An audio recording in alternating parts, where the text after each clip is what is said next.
श्री गणेशाय नमः। आज हम सभी लोग महाकवि श्री त्रिविक्रम भट्ट विरचित नलचंपू काव्य का अध्ययन करेंगे, जिसमें केवल उच्चारण विधि मूल भाग अभी श्रवण करेंगे। उसके बाद प्रत्येक श्लोक एवं गद्य भाग जो इसमें है उनका अर्थ सहित भी हम लोग अध्ययन करेंगे। चंपू काव्य किसे कहते हैं तो सामान्य सी परिभाषा है, गद्य पद्य मयम काव्यम चंपू इति अभिधीयते। चंपूः इति अभिधीयते। जो ग्रंथ ऐसा हो जिसमें गद्य भाग हो और पद्य भाग भी हो, अर्थात श्लोक भी हो, ऐसा जो काव्य होता है वह काव्य चंपू काव्य कहलाता है।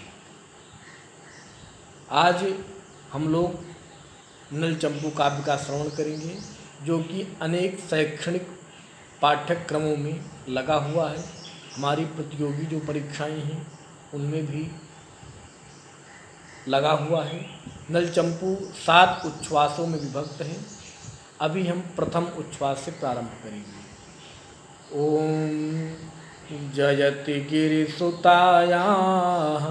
काम संताप वाहिनी उरसिरस निषेक चांदनश्चंद्रमौलिः तदनु च विजयन्ते कीर्तिभाजां कवीनाम् असकृतमृतबिन्दु स्यन्दिनो वाग्विलासाः जयति मधुसहायः सर्वसंसारवल्ली जननी जरठकन्दः कोऽपि कन्दर्पदेवः तदनु पुनरपाङ्गोत् सङ्गसञ्चारितानां जयति तरुणयोषिल् लोचनानां विलासः अगाधान्तः परिस्पन्दं विबुधानन्दमन्दिरं वन्दे रसान्तरप्रौढं स्रोतः सारस्वतं वहत् प्रसन्नाः कान्तिहारिण्यो नानाश्लेषविचक्षणाः भवन्ति कस्यचित् पुण्यैर्मुखे वाचो गृहे स्त्रियः किं कवेस्तेन काव्येन किं काण्डेन धनुष्मतः परस्य हृदये लग्नं न घूर्णयति यच्छिरः अप्रगल्भाः पदन्यासे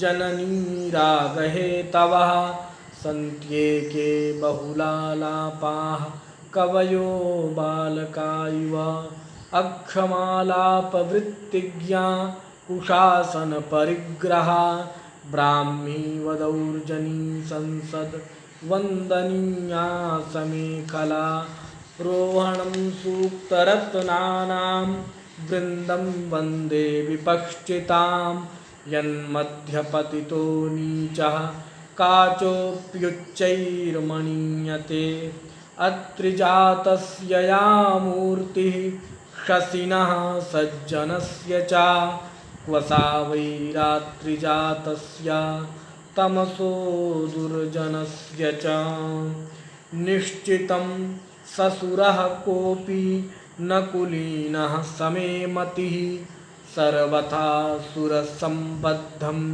काव्यं यो नाभिनन्दति सदूषणापि निर्दोषा सखरापि सुकोमला नमस्तस्मै कृतायेन रम्या रामायणी कथा व्यासः क्षमाभृतां श्रेष्ठो वन्द्यः स हिमवानिवा सृष्टा गौरी दृशीयेन भवे विस्तारि भारता कर्णान्तविभ्रमभ्रान्ता कृष्णार्जुनविलोचना करोति कस्य नाह्लादं कथाकान्तेव भारती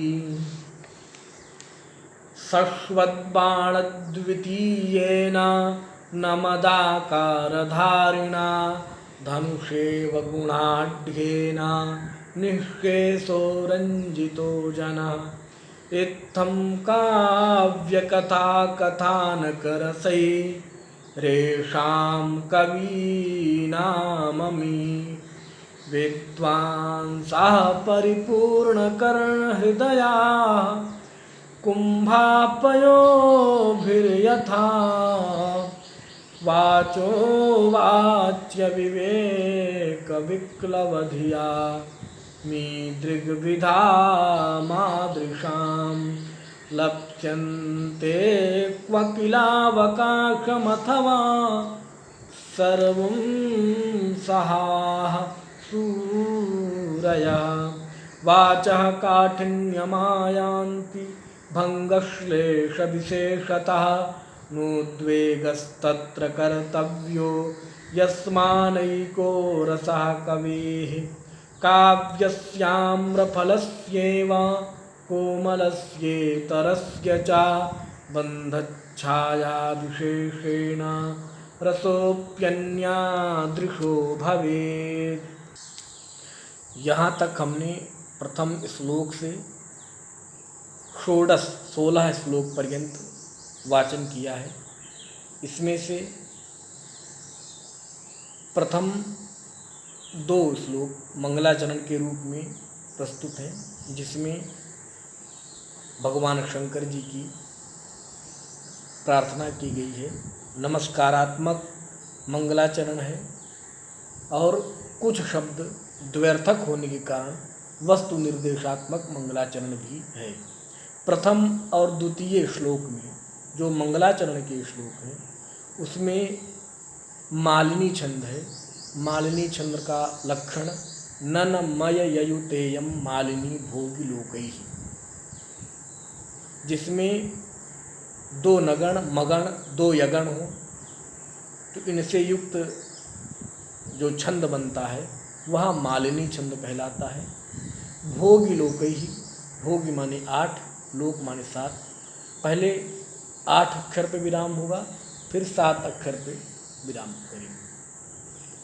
शेष तृतीय श्लोक से 16 श्लोक पर्यंत अनुष्टुप छंद है। बीच में एक श्लोक आया है, इत्थम काव्य कथा कथानक रसै रेषां कवीनाममी विद्वांसः परिपूर्णकर्णहृदयाः कुम्भाः पयोभिर्यथा वाचो वाच्य विवेक विक्लवधिया मीदृग्विधा मादृशां लप्स्यन्ते क्वकिलावकाशमथवा सर्वं सहाः सूरयः। यह श्लोक शार्दूल विक्रीडित छंद में है, जिसका लक्षण है सूर्याश्वैर्मसजास्ततः सगुरवः शार्दूल विक्रीडितम। इसमें जो है सूर्य और अश्व द्वादशादित्याः भवन्ति, तो 12 और अश्व माने 7। तो इत्थम काव्य कथा कथानक रसै रेषां कवीनाममी, तो 12 और 7 और यति इसमें होगी, और यह शार्दूल विक्रीडित छंद में है। शेष सभी श्लोक अनुष्टुप छंद में है। अनुष्टुप छंद का लक्षण श्लोके षष्ठम गुरुर्जेयम सर्वत्र लघु पंचमम द्विचतुष्पादयोर्ह्रस्वम सप्तमम दीर्घमल्लयोः। इन छंद के लक्षणों पर भी हम अग्रिम कक्षा में चर्चा करेंगे। आज यहीं पर पूर्ण करते हैं। ओम शांति शांति शांति।